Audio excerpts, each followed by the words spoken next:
Hi there, and welcome to the ATS podcast with me, Will Brown, and John Soulsby, where we break down chunks of health and fitness information into bite sized pieces, remove a bunch of the noise, and just leave what's relevant.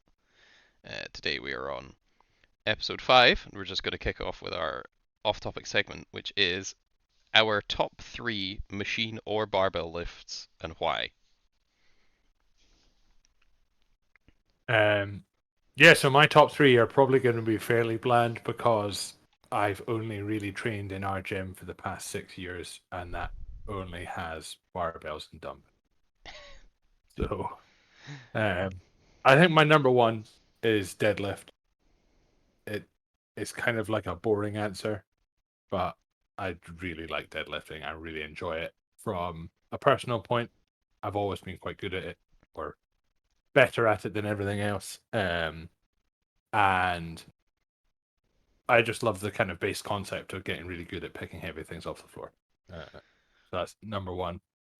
Number two is another kind of probably stereotypical one of squat. I again really love squatting when I can and when I'm healthy. And again, sitting down and standing up is fairly base to what we kind of do in general, and being able to do it with a lot of weight is class. And then I might get a lot of hate for this last one, but I think my third favorite one is split squats because they just destroy my legs. And yeah, I am a bit weird and enjoy that fact. So that's my three. That's fair. I do like the deadlifting could essentially just be the entire summary of resistance training as like an activity of like what is the kind of summary goal of the entire endeavor. It's like Yeah. pick things up, like Yep. pick up heavy Pick things stuff. up, put them down. Yeah. Although, just in hindsight, it's probably a reason my bench is so terrible because my top three favorite lifts are legs, legs, and legs. Yeah, it's unsurprising. It's unsurprising. I think mine would definitely be. I think if I had to go machines, a hack squat is honestly a revolutionary bit of kit. I had not used one up until extremely recently, and it pretty much. I think if I had the option, I would literally only ever do mostly hack squats again, and just especially for higher rep work, it's just I find it so much better for getting my quads than a freestanding squat. I could get like you can kind of get the mileage done with a freestand squat, but it's just so much more efficient for targeting quads and not having to worry about balance, positioning, how my back feels, like all that stuff. Cause you essentially just lock into a decline slope kind of seat thing, or maybe like an overhead thing. I always think about it like those roller coaster seats that go over your head. It's like one of those, and you could just load plates on it and squat. I'm like, this is great. Yeah, Can I've used one before a while ago back at the OG results back up in Aberdeen. mm, Um, and yeah, I really liked it there, but just haven't used it in God 6, 7 years. So yeah, it's good. A hack squat definitely up there on machines. Uh, I really like a chest supported row. Again, because it gives you the opportunity to do some kind of funky technical things that you can't really do so much with freestanding rows, and yeah, can really destroy your back. I also like what else do I like? I'm pretty partial to. I feel like I quite like cable, like a cable rig, mainly because you could just do so much with it. Like I genuinely think it is one of the more versatile bits of kit that goes a bit underrated. It's not quite a squat rack, but it's pretty close. In terms of barbell lifts, deadlift is another one for me, probably. Again, historically, my best lift in a total by a long way. yeah, Um,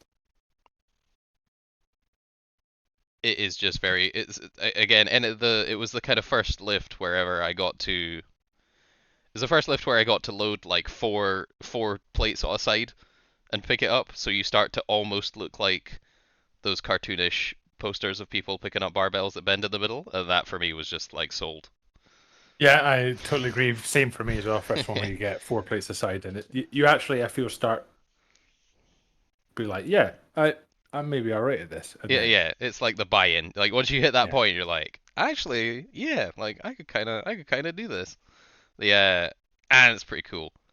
The second one's definitely bench, cause even though it might not have out-totaled my squat, I just like training it way more. I have literally to this day, touch wood, never had any issues along the way that have mean I cannot bench press that aren't yeah, just like I broke my hand in a contact sport or I broke like a finger or something and it means I yeah. can't really grip the bar.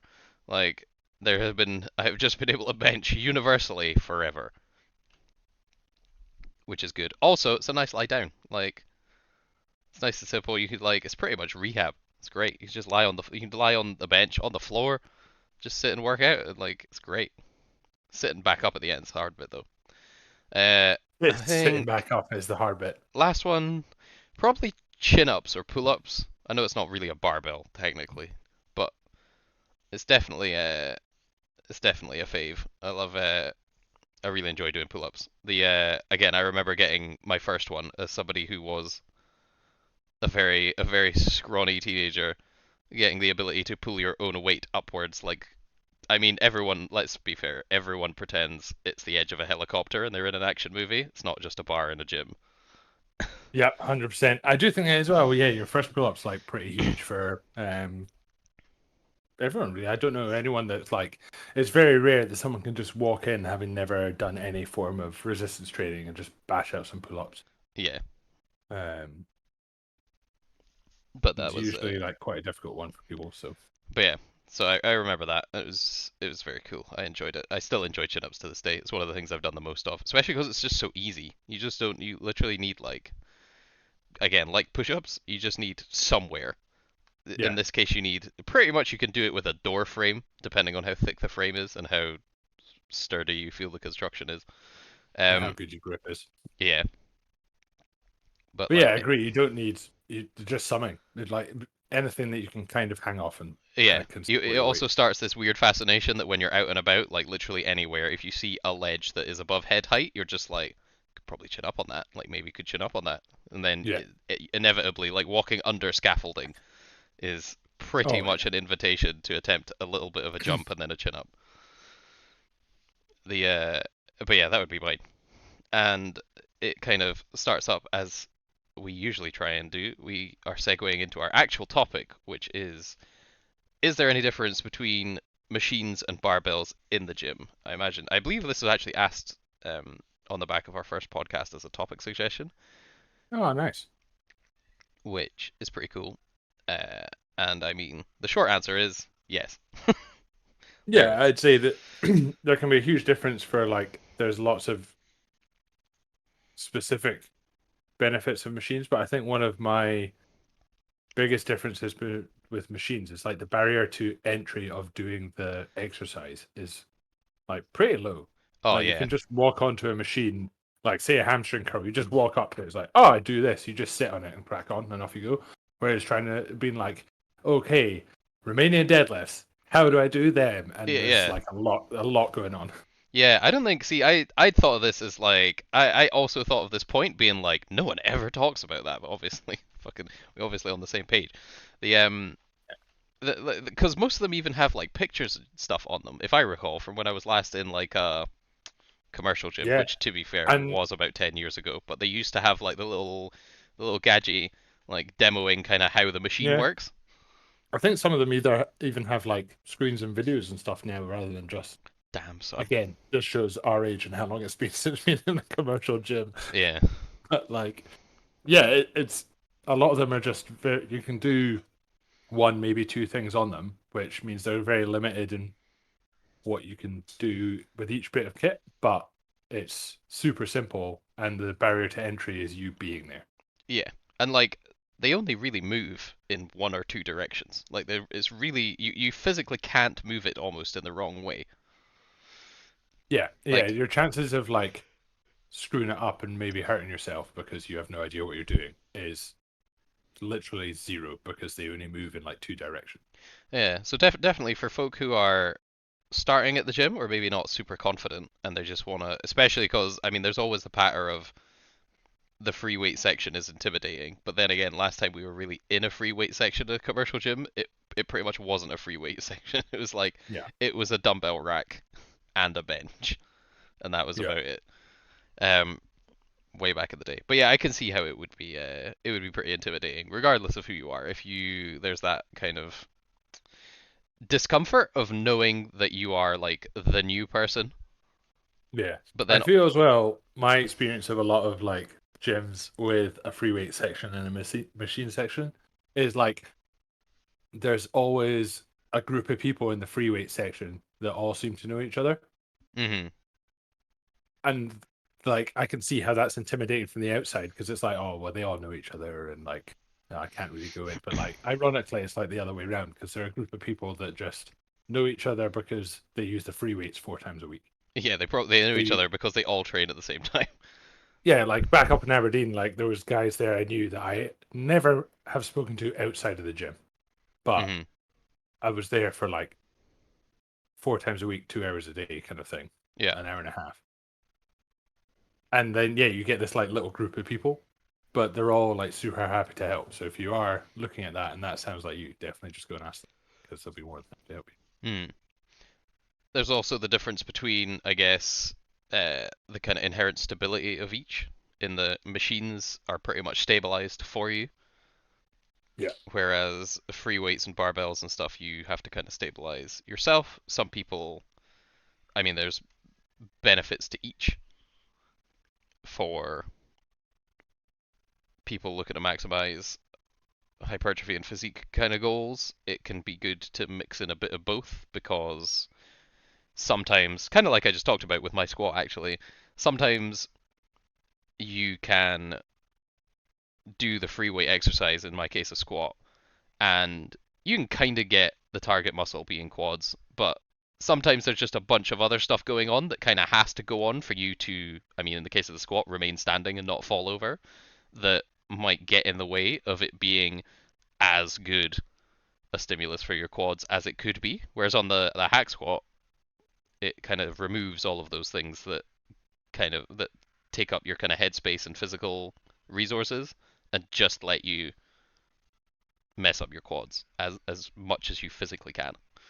Yeah, I feel like I've always struggled to like hit my quads quite hard on squat because it's not like the limiting factor of my squat is not my quad strength, right? Mm. Um, Whereas, yeah, on hat squat, you can literally just focus on destroying them. And also, there's something nice about, I think once you've been training for a while as well, about just going to a machine and just destroying yourself on it and Mm. not really having to think about much else apart from like just putting a lot of hard work in. Whereas with Yeah. squat and barbell stuff, you've obviously got to think about what you're doing. Oh, it sounds stupid, but like you got to think about like, oh, my feet in the right position, am I braced? Like, oh, like there's so many different things to it. Whereas with machines, you're just like, okay, just push real hard with quads. Yeah, like the kind of technical headspace that needs Yeah, the technical headspace allocation is a lot less because as much as there is efficient and inefficient technique and ways to use machines and barbell lifts, the requirements or the total amount of things are a lot less on machines because they take away a bunch of the stuff you need to think about. yeah, The There are definite downsides. Machines are not made. Well, they're all created differently. Some machines are very much better than others. Um, some are very much not adjustable, and if you are someone who's at kind of either end of average in any kind of category, you might struggle to find certain machines that will work for you. For example, if you have quite long arms, certain chest presses might not adjust in a way that you find is good for hitting your chest or just comfortable. Like it might just push you in certain ways to the point where you're like, this is just painful. Like this isn't even hitting the muscle. This just makes my shoulder or elbow just feel really bad. yeah. I found most for me, for some unknown reason, most like seated hamstring curl machines were just awkward as hell and didn't sit right Mm. anywhere. Whereas like a lying hamstring curl machine traditionally was always really good. Which is just a weird thing about machines that sometimes the way they set them up just doesn't. Yeah, you end up with a pad like either barely touching the bottom of your shoe or like halfway up your calf and absolutely nothing in between. Yeah, or like I'd sometimes have like the top one like on the top of my like kneecap, my patella, and I'm Hmm. like, well, this isn't overly helpful. Yeah, because the seat doesn't adjust, so Yeah, you're just kind of stuck with it. yeah. Um, there's definitely things you can play about with. Speaking of hamstring machines, one thing I found using a machine that was very good was, for example, taking one of those kind of squishy yoga pads, like the things that you put like under your tailbone and stuff for doing sit-ups. Oh yeah, yeah, yeah. You essentially take one of those, again very thin, squishy, and you chuck it underneath your knees on a hamstring machine, which kind of spreads out the pressure of the pad a bit more, but also puts you, because it's just a little thick, it'll put you into like a bit more extension, like pretty much into your terminal extension. All right, yeah, yeah, yeah. And Oh, that's that kind of cool. destroyed. I did like 2 sets of lying hamstring curls, and like halfway through the second, I was like, why is this so hard? Like, why do I suck so much at this? And then after 2 sets, I was like, I'm done. Like, I am gassed.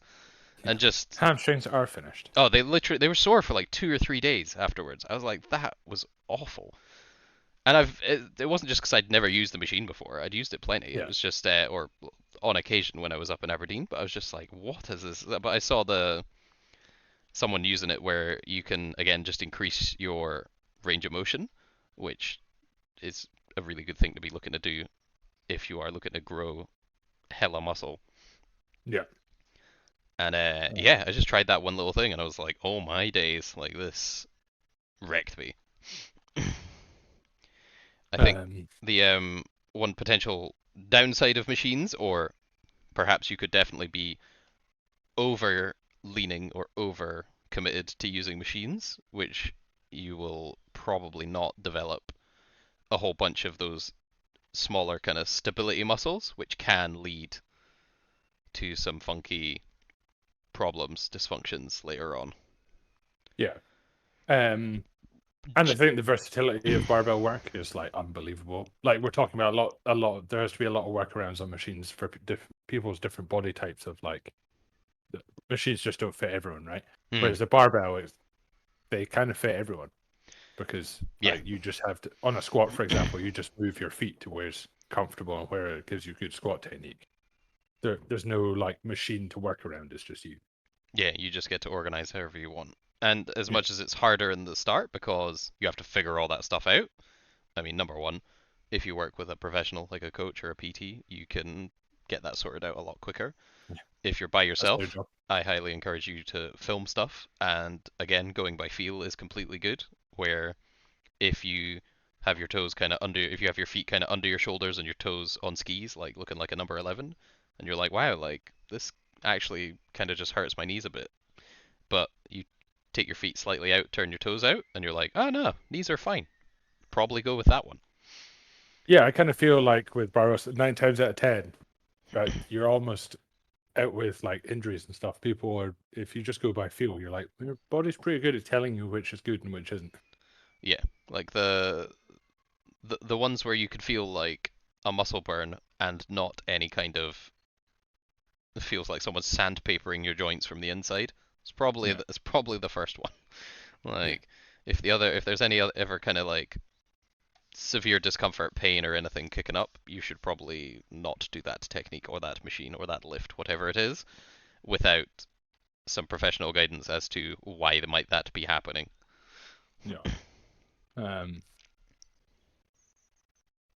but yeah, I feel like we were almost very pro machine there over barbell, but I mean, we are probably bigger fans of barbells than machines Yeah, I from just think their this. versatility. I think that was probably going to be what the expected outcome was, that everyone's going to be like, these guys don't have a single machine in their gym, they're going to just be hella barbell. But it's like, nah, there's really good points for both, and there are bad Yeah, points for both. and I think we would possibly have quite a decent amount of machines in the gym, but like, Oh yeah, given well, infinite space and money. yeah, like, yeah, machines are probably more expensive than the expensive squat racks we have. Well, they are. Hmm. And then also the space. Oh and yeah. how many of them you need. It's like we have 2 squat racks and you can do anything in them, whereas having you couldn't have like 4 machines and do the same amount of stuff. Yeah, you can't chest press on a hack squat, sadly. Yeah. Yeah, cool. We shall see you next time, folks, for episode 6.